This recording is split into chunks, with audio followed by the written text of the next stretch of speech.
You are now tuned in to Go Time Dolphins with Charlie Touche and Kadeem Simmons, the Miami Dolphins podcast that's for the fans and by the fans. Gotta make them lose their mind when it's your time. And it's show time. Going all out when it's go time. Go. I ain't wasting no time. Gotta make them lose their mind when it's show time. Cause it's your time. Lay it on the line when it's go time. Go. Don't waste no time.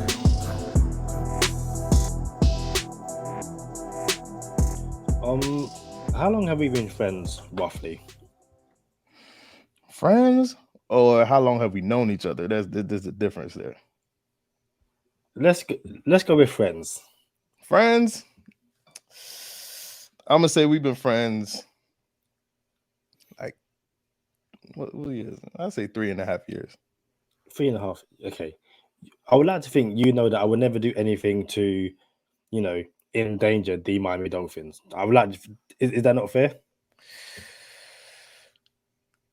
I'm gonna use one of your terms. Peek behind the curtain. We actually had some stuff, right, that we had to avoid so we didn't damage the Miami Dolphins. So I don't know if it was because we encouraged each other not to do it, or if it's just because you didn't want to do it. So I'm gonna lean on the side of I don't think you would do anything or say anything to damage the Miami Dolphins, even if it got us clicks. Perfect. So I'm now allowed to get a Javon Holland and Tua jersey and get the captain's badge, yeah? Absolutely not. No, listen. Now they're named captains. They're not going nowhere. Like, it's all like they've been a vote of confidence. Like, the game curse is finally over now, surely. Should we have to get the captain's badge on those jerseys? Bro, how about this? Your birthday's coming up. I will personally buy you a captain's badge, and you could put it on your old Javon Holland 22 jersey, and then you can have that for yourself. You cannot have a jersey of current players, bro. You already know what time it is, bro. We're not doing this. Like, you know what I'm saying? You over here, we wasting time, man. We got a guest. You know what I'm saying? We got to bring them in. I'm amped up about this episode. We've been trying to get this man on for a good minute now. But y'all know what time it is. It's Go Time Dolphins, the Miami Dolphins podcast that goes not only across the pond, but across the world. I'm your boy, Charlie Touche. I got my co-host, Kadeem Simmons, with me. It's always for the fans and by the fans, your favorite podcast. Listen, this guest here is well known in the Dolphins circle. I think that's fair to say, right, Kadeem? Well known in the Dolphins circle. It's some people that you don't want to talk to on not just Dolphins Twitter, but just in the Dolphins circle. But then there's other people like, man, I can't wait to chop it up with this dude. And this is one of those dudes. So without further ado, DouglieDoWrong is in the building. Where's the music? Where's the you know what I'm saying? Where's the applause? What's up, Dudley? What's going on, man? That was a fantastic intro. I think that might be the best intro I've ever gotten. Hey, that's what's up, man. How you doing, bro? I'm doing good. I'm excited. Like you said, we've been trying to get this going for a minute, and I'm excited to finally get on here and talk with you guys. Hey, that's what's up. Hey, before we don't got to go all the way to the end of the episode to tell you that we appreciate you coming on. You know what I'm saying? So we appreciate you. We appreciate your fandom. And just to get started on fandom, how did you become a Dolphin fan, bro? Yeah, I'm up in Jersey, so every time someone finds out, and it's not even like a lot of times they ask like, "Oh, so you born in Miami and then you moved to New Jersey?" And I'm like, "No, New Jersey, born and raised." And they're like, "How are you a Dolphins fan?" My dad was born in '65, so when '72 happened, he was around 7 years old.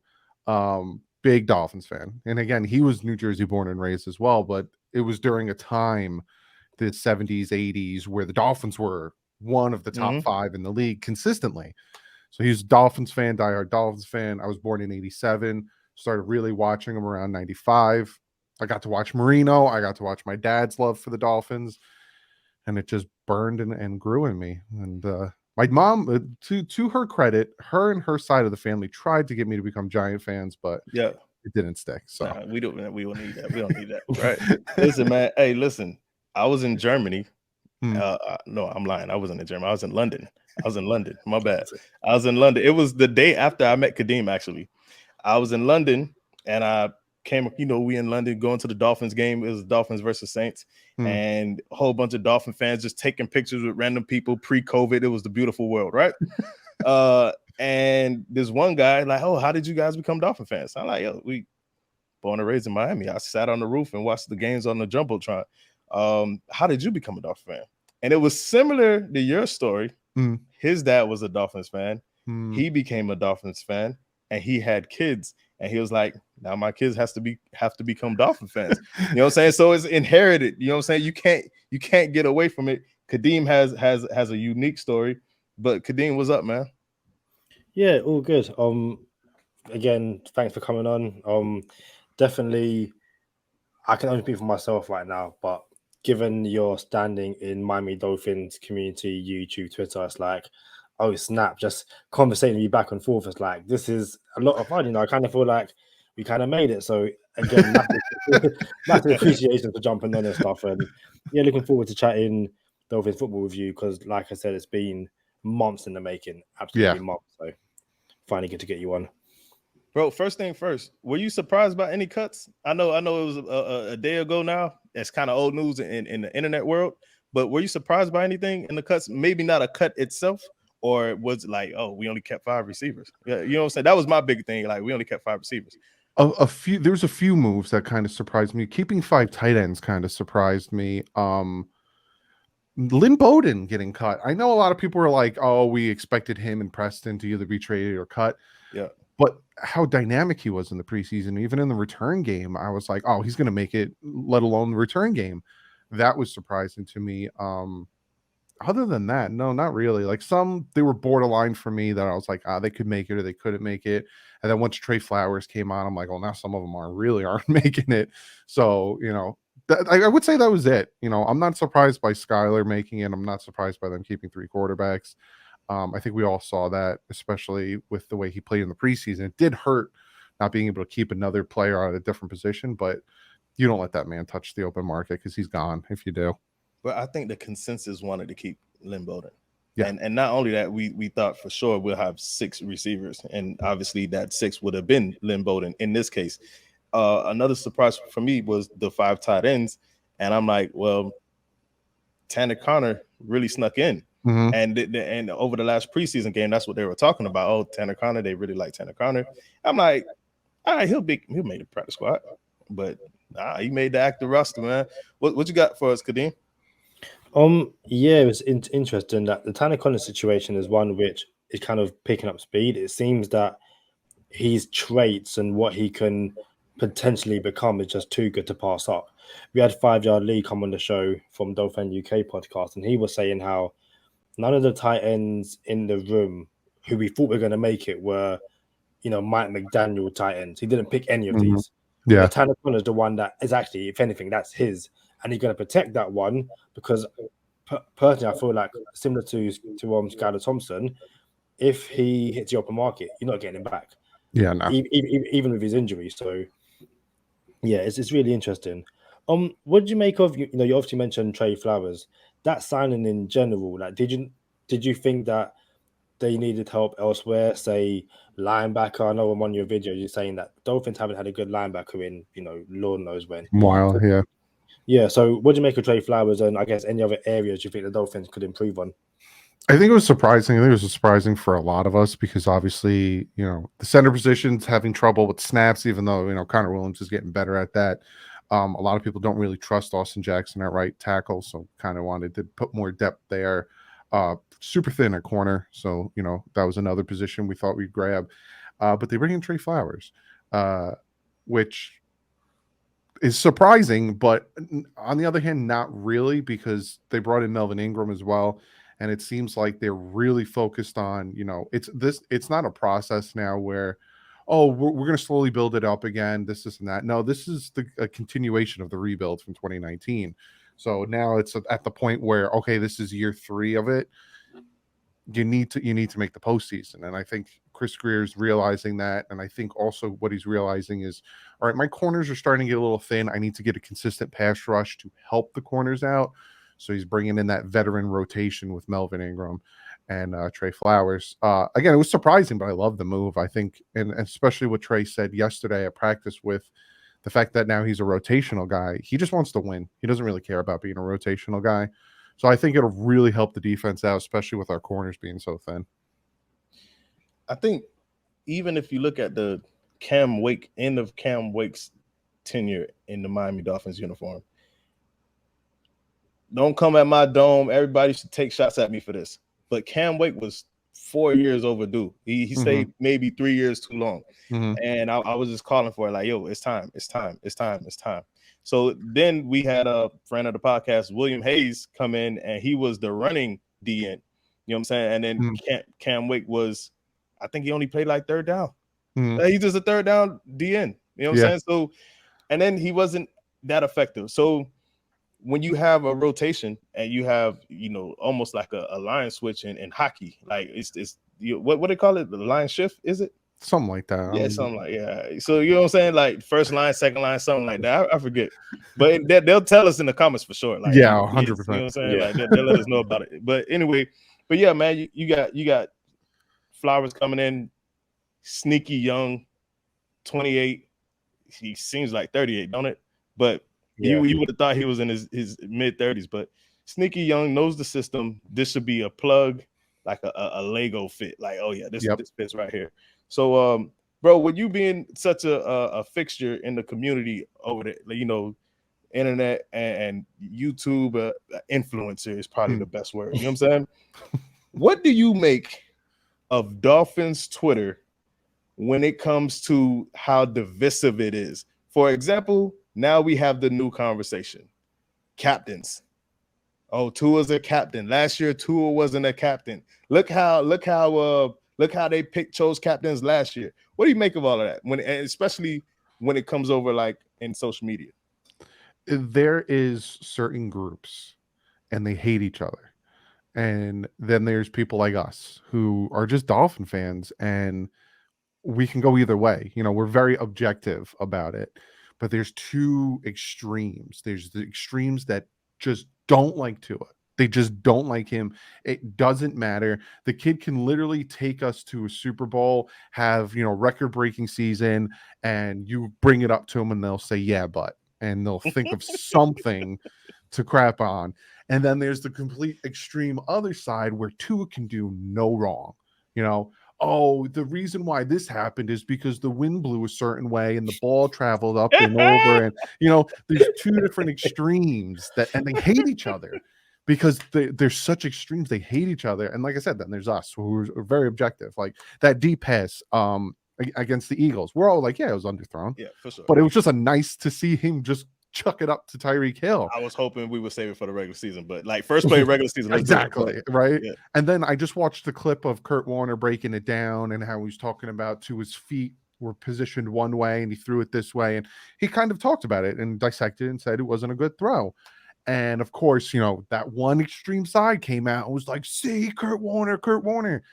But then when I bring up Kurt Warner as an objective criticism of Tua and how he said he has a lot of promise and he can be really good, people come out and say, oh, that's just a quarterback defending a quarterback, and that's just him being nice.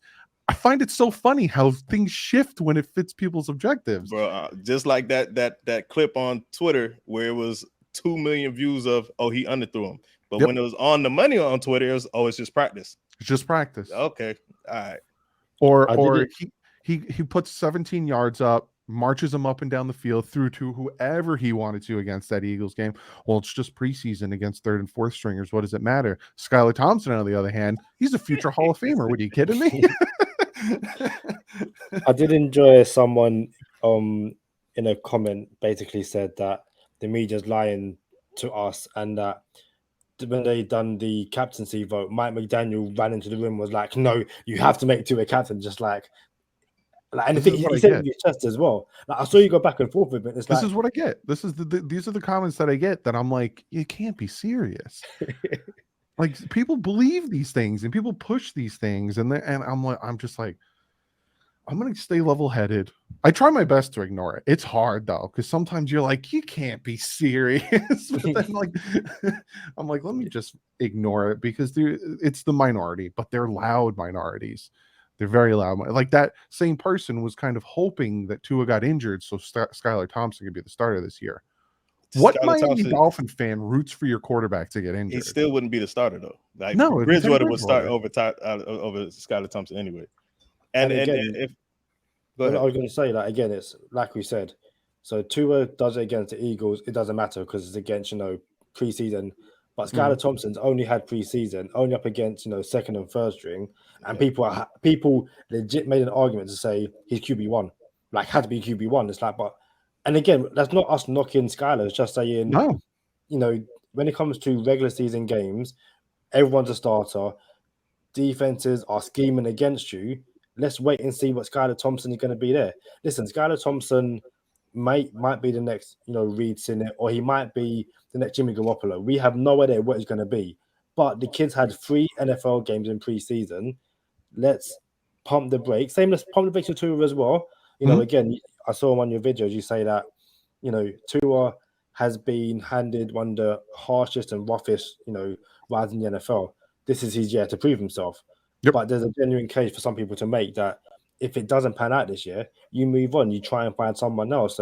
But again, both sides aren't going to have that argument. It's going to be so back and forth. You got to be objective with it. And like I said in the video from earlier today, if he proves that he can't do it, then it's time to move on. We're Dolphin fans. We're not Tua fans. There are some Tua fans, and I'm not knocking them because they're Alabama fans. And Alabama fans are crazy. But me and Kadeem had a back and forth about not being Tua fans and Dolphin fans. Boy, it was pretty good. It was pretty good. So, like, if Tua proves that he can't do it, and Tua proves that the hip injury was apparently more severe than we thought, and kind of did affect him more than we thought, then it's time to move on. But as Dolphin fans, we want him to succeed because then we don't have to use draft picks to get a new quarterback. So it's like, This is what we want, but there's some people who it doesn't matter. They just don't want him anymore for some reason. I don't know why. The only significance that Tua being a captain is that we don't have to hear the media now say, "Oh, Tua's not a captain." Like that's the only significance in this whole thing. The thought that people have of, "Oh, his teammates don't rock with him." That's wild. You know what I'm saying? So I don't subscribe to that fan base for sure. Last year, the captains were Landon Roberts, Jesse Davis, Clayton Fendulum, Mac Hollins, and McCourty. Yep. None of them were starters. No one came out and said, "Oh, Christian Wilkins, the team doesn't believe in him." Xavier Howard, Emmanuel Ogba. No one said any of that stuff. Now all of a sudden, the stars and the starters and your guys are your captains. And even Mac Hollins came out last year and said, "We did it differently this year. You threw your name in there, and a lot of the stars, didn't." And it was a lot of unsung heroes, a lot of special teamers. It was like a theme for last year. But just again, to that extreme, they don't look at that. They don't listen to that. They narrow in on, Tua's not, ignoring that Mac also wasn't, and said, "Oh, that's because they don't believe in him." Nor was Howard last year either. But funny thing is, now they'll just say, "Oh, there's 6 captains. That's why he's a captain now." Why you have it's the wildest thing. It's the wildest thing. But look, I gotta mention this, bro. Is that a Mark Duper jersey behind you? It's autographed. Let's see if I can point it out. Get right in the top of the 5. It's autographed. Of here. And then the Marino one in that bottom corner over here, that's his autograph. And then this card over here, that's his autograph. Hey, listen, you can show off as much as you want here on GT. Like, bro, like, can I just see that Duper one more time, bro? Bro, that is so solid, bro. Like, that's the Kadeem. When I was sitting on top of the roof at the crib, you know what I'm saying? Like, you know what I'm saying? Like, that was the Dolphins that I envisioned. You know what I'm saying? The Claytons, the Dupers. I don't really remember them like that no more. You know what I'm saying? Well, not even those Dolphins. Those are my daddy's Dolphins. You feel me? Like, we're in the time now of our granddaddy's Dolphins. We're the 72 undefeated team, man. But hey, what do you expect out of this season, Doug? I always like going into the season with the motto, "I'd rather be surprised than let down."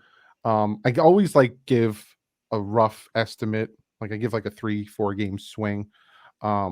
I think they should be better than last year, especially because the offense is so much better when it comes to talent and the defense is the same. So I'm expecting like worst case scenario, 9 wins again. Like that's to me worst case that they like the offense doesn't get clicking and the defense stays the same, or the vice versa. The offense really gets going and the defense kind of falters. Max, I can see about 12 wins. If they start going on a roll and some of these games that the Dolphins are going to be playing, I can definitely see a good 12 wins competing. To me, what is going to really tell how the season's going to go is those first 4 games: New England, Baltimore, Buffalo, Cincinnati. If they can come out of that 2-2, I think the Dolphins are going to make the playoffs. If they come out of it like 1-3, it's going to be hard. It's going to be real hard, especially if you lose to Buffalo. I actually think it'll be sneaky 3-1. And that's me being rational. Yeah, we got to get you on the record though. Feet to the fire. What's our record at the end of the season? I'm going to go 11 wins. Cool. I can take that. You got something, Kadir? Yeah. Say the Dolphins in true Dolphins fashion get 11 wins, but somehow miss out in the playoffs once again. Could you? That would just be mind blowing and the most. That's on par. Yeah, it's AFC, so AFC's tough. Would you consider that a successful season, or it doesn't have to be playoffs or anything else just isn't good enough given the additions added to this team and the jump many are expecting from 2-0, I guess? That's a good question. I do think it would be successful, especially because you did better. You did better than the past 2 years. You hit 11 wins, and especially with the rookie head coach, I think that would be a success. And I'd be all right with that. A lot of people, and just to piggyback off of that, with Tua's success on the season, a lot of people are putting playoffs on it, and I don't agree with that because look at Justin Herbert. The past 2 years have been dynamic, showing he's a franchise elite quarterback. Never made the playoffs. Hey, say it again for the people who didn't hear you. So everyone pay attention. Listen. Yeah. Justin Herbert, 2 years in a row, dynamic elite franchise quarterback, never made the playoffs. So if Tua doesn't make the playoffs this year, but puts up ridiculous numbers, plays out of his mind, we found our franchise quarterback. Y'all can zip your lip. Can I just counter that? Because we already know what the argument is going to be. Oh, but he didn't make the playoffs. Those stats don't mean anything because where did they get to? And that is literally what's going to happen. It's the way the goalposts always shift. Again, like we've seen in pre-season, it's a deep bomb to Tyreek Hill. Oh, it's underthrown. And then it's a completion. Oh, but it's pre-season. Like Tua could lead the team and have 25 plus touchdowns, 4 interceptions, kind of like an MVP-ish season, but the Dolphins don't make the playoffs. It doesn't matter. You have to move on. And that's just the way, Tua, for whatever reason, held to a complete different standard. And listen, Tua makes the playoffs and has those kind of numbers. Excellent. Just, superb. Yo, Kadeem got the coolest accent. It doesn't matter. It doesn't matter. That's my dog, man. Hey, Kadeem, my dog. Hey, you my dog, Kadeem. I like it. But look, man, the way I look at it is, it's not just and to Kadeem's question, if we don't make the playoffs, but we'll just say we'll go 12 wins, or it could be 10, 11, or 12 wins, and we don't make the playoffs. My number one thing is always, what did it look like? Yeah, exactly. Was there a 7-game losing streak in there? You know what I'm saying? Like last time, what did it look like? Did it look like that 2017 Chargers year where they lost 7 games by like less than 6? What does this look like? So we got to see it. Did the offense do their part and the defense blow it? Is the defense help pulling along the offense? It has to. It can't just be the record. It has to be the eye test too. So yeah, man. A lot of people want to stick their hat on that back-to-back winning season, which equated to nothing. Like, oh, back-to-back winning season, 10, like that's cool. I'm happy about that, but that's like running a race and getting a participation trophy. I don't want that crap. I want to make the playoffs. And people forget about 1-7. Oh, he took us 9-8. We started 1-7. Like that's a thing. Like, don't forget that. It's crazy, bro. You say you want to make the playoffs. Playoffs. Can I get this? Listen. I said this to my cousin, bro. I like, when the last time we whiffed a Super Bowl? Like, can we whiff a Super Bowl? Like, you know what I'm saying? You ever? All right. How about this, fellas? Y'all ever had a time in your life? And I have, and I'm not the biggest guy in the world. You know what I'm saying? I'm pretty slim, but there's times where I'm not eating certain stuff, right? Mm. And then when I stop eating that certain thing or those certain things, everyone else wants to have it, and I gotta smell it while they're having it, right? Like, yo, that's wild. I gotta smell this, right? We haven't sniffed or whiffed a playoff or a Super Bowl. You know what I'm saying? 90s, like, so mid-90s. Can I get close to where it's like, hey, there's something promising here? You know what I'm saying? So for me, it's more than just the playoffs, because those I feel like two of those Tannehill teams were supposed to be like deep playoff teams. Yes. And we didn't even get deep enough. We got to Pittsburgh and lost. It got blown out in Pittsburgh.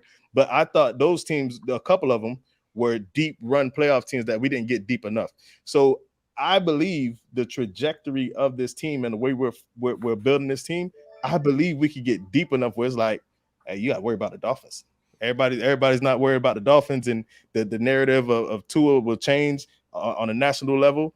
But since they doubt us now, I think we could sneak up and sneak in. You know what I'm saying? So I need a little bit more than just the playoffs. I need like, yo, someone survived the Dolphins. Yeah. You know what I'm saying? And that's what I need. Yeah, because I think the two years you were talking about, obviously 2016, if he didn't get hurt, I think they beat Steelers in the playoffs. But the Mile High meltdown, the Dolphins were ready to make the playoffs that year, and then they just faltered against Peyton Manning up in Denver, and the whole season fell apart. So yeah, those were the 2 years that I agree with you that the Dolphins are always that scrappy team. You'd never want to. It doesn't matter who the head coach is, who the quarterback is. When November comes around, the Dolphins are always in the hunt. The Dolphins are always competing for either the division title or the wild card. And they're always that team that if they can make it and stay that consistent power through into the playoffs, no one wants to face them because they're going to beat you. We always win games we're not supposed to win, and we always lose games we're not supposed to lose. That's our identity. You got to know your identity, and it's unfortunate, but that's what we got. You got something else for Doug before we go into bonus time, Kadeem? Nope, I've got a perfect bonus time question. I'm ready to go. Hey, Douglie, man, we appreciate you coming through, bro. Come on over to bonus time with us. Before we go to bonus time, tell everyone where they can find you. DouglieDoWrong, youtube.com/DouglieDoWrong, or on Twitter @DouglieDoWrong. It's a very peculiar name. So if you type it in anywhere, you'll probably find me. Bro, I was gonna ask about it, but I didn't want to put you on the spot. Like, hey, not, you know what I'm saying? But I get asked about it all the time. Essentially, I was hanging out with a bunch of my friends a while back. He wanted to call me ugly. My name's Doug. He called me Douglie, and then I was thinking of Dudley Do Right, the cartoon, but I was like, Douglie seems more evil, more. So Dudley Do Wrong came out, and that's been it for the past 4 years. But etch it in aqua and orange. I like it. Listen, come on over to bonus time with us. And for everyone who's in the Go Time Dolphins Fantasy Football League, we're going to have the draft order displayed so everyone can see it and see what positions we're drafting in this Sunday. So look, for Douglie, for Kadeem Simmons, I'm Charlie Touche. Thank you for tuning in this time. Make sure you catch us next time on Go Time. Already. Make them lose their mind when it's your time. And it's showtime. Going all out when it's go time. I ain't wasting no time. Gotta make them lose their mind when it's showtime. Cause it's your time. Lay it on the line when it's go time. Don't waste no time. Gotta make them lose their mind when it's your time. And it's showtime. Going all out when it's go time. So, humble brag as much as you can, because it is what it is. We are over here at Go Time Dolphins super proud of friend of the podcast, Javon Holland, for being named the captain. It kind of seems like one of the league's best secrets is now going to have an absolute tremendous year. What did you make of the captains in general? And is there a particular player who you think is just going to completely explode? I know a lot of people are kind of looking at Javon Holland, others looking at Van Ginkel or Christian Wilkins. Who do you think can have the breakout year among the Miami Dolphins this year? I love the captains. I think all of these guys are leaders in their position. especially like Tyreek Hill. He's always pulling guys aside. Christian Wilkins. I'm so glad he should have been a captain last year, and I'm so glad he's one this year because he's very vocal and he's very rah when it comes to that stuff. Breakout. Now, this guy I think is going to have a monster year, but I don't know if it's considered a breakout because he did break a rookie record last year, and that's Jalen Phillips. I think that man is going to have like 12 sacks this year. He had 8.5 last year. He had about 3 or 4 that he went too fast, too hard, and blew past the quarterback. There were some that he was seconds away from getting sacked. So I think you got to watch out for him, especially with Teron Armstead saying he's like made in a lab.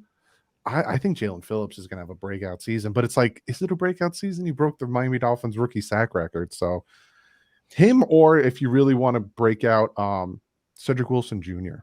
I think with Hill and Waddle getting a lot of the notoriety and a lot of the protection thrown at them, Cedric Wilson Jr. is going to be eating. And if you're in fantasy, I'm telling you, take him late. He's going to be a good addition. Listen, we got a 14 team fantasy football league on Go Time Dolphins, and Cedric Wilson should be on everyone's radar late. Someone else who I think is a great candidate to break out is Chase Edmonds. The most yards he's ever had in his career is like 600 something. So you have a chance now with Sony Michel no longer in the picture. Friend of the podcast, Myles Gaskin still on the team. Savon Ahmed, I don't think they challenge him for a starting spot. Mostert will take away legitimate carries from him, but Edmonds is going to be that dude. And I think you're going to get an actual running game now. But I don't think this offense is going to be predicated on the run. I actually think we'll threaten people with the run, but I think our pass offense is going to surprise a lot of people. And like, yo, we didn't expect the Dolphins to be this pass-heavy offense. And when I say pass-heavy, I'm not talking about 50 passes a game. I'm talking about, yo, we have to respect the Tua now. Yeah, 100%. And he fits well in, like, the things I noticed in the preseason is you can't really have a good passing game without a good run game. Like, there was a few of, like, the touchdown pass to Craycraft was a perfect example of Tua doing play action. All 3 linebackers pulled to that one side. Craycraft went up and out and was wide open. You need to have the run game be successful for the pass game to be successful. And that's why a lot of people were like, oh, well, Tua's not throwing it deep last year and this and that. It's because the defense didn't fear the run game. They didn't bite on the play action. They didn't press up. They just dropped guys back into coverage. So all Tua had was underneath. Got to have a good run game. You was gonna say something, Kadeem, but before you do, it's Craycraft 400 here on Go Time Dolphins. you ever heard the song Craycraft 400? No. You heard it, you just didn't know the name was Craycraft 400. It's okay. Yeah, that's Craycraft 400. So we call him Craycraft 400. I didn't know that either until Charlie, started. I'm just saying, bro. Like, no, I was just gonna say quickly. I think the thing with the people expecting the Dolphins to run is because Mike McDaniel's such a run scheme guy, and I think especially on that touchdown you just mentioned, in that situation, I think everyone's expecting they're going to run. Same way on that first play of the game, they're going to run, and the Dolphins will be like, with the run game we've got and the run game you're expecting from Mike McDaniel, we're just going to pass it because you got literally you think we're going to zig, so we're going to zag, and I think for the first few weeks it's going to catch teams out. And I think once teams, okay, we're now going to set up for the pass, that's fine. We're just going to run most Edmonds and stuff like that. So I kind of think that I'm hoping that this season is basically going to be teams trying to catch up to what the Dolphins do. It's like, well, we've stopped that now, but now they just start passing you again and stuff like that. So listen, Mike McDaniel so far has done a really good job, and I'm sure we're all sitting here ready for him to show the NFL what he can do. Brian Baldinger broke down Mike McDaniel's offense and showed that there was one series he ran the same exact play 3 times in a row, but it was different every time he ran it. So exactly like you're saying, where they're going to prepare for one thing and he's going to throw another thing at them. It's just what Mike McDaniel does. Doug, we appreciate you coming on again, man. So all the anti-tours and the pro tours, you do have some rational Dolphin fans here, and ironically enough, they have platforms and podcasts. So to end it, like 219 says, expect us. I think Coach McDaniel is going to have this passing game where it's more like respect us. Yep. You know what I'm saying? So, hey, thank you for coming on. We appreciate y'all. Everybody who's waiting for the fantasy football. All right. So check it out. Shout out to DouglieDoWrong for coming on. We've been having some screen share issues. I don't want no one to say, oh, all of a sudden you got screen share issues when we're trying to determine the draft order. Nothing like that. No funny business here.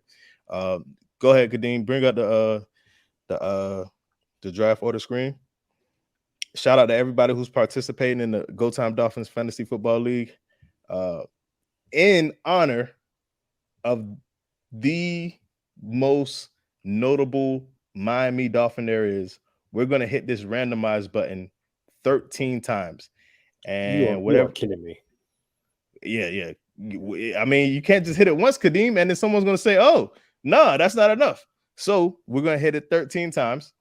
And whatever the results are, that's what the results are. Kadeem is actually hitting it, and I'm not. That way, if I get like the second pick of the draft, no one could be like, oh, you got a second pick of the draft.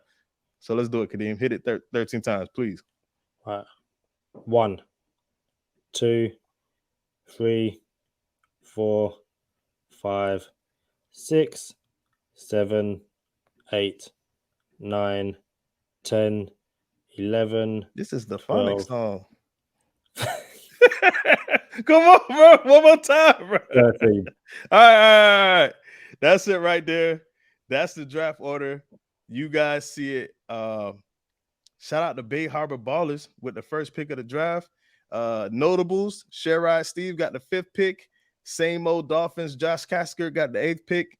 And I'm down there at 11. Boy, these boys do not want me to win it, boy. And returning champion, Nick Kerr, has the 12th pick of the draft. We appreciate everybody rocking with us. The draft is on Sunday, 2 p.m. Eastern time. Shout out to everyone playing from England too. We appreciate y'all for just staying up late.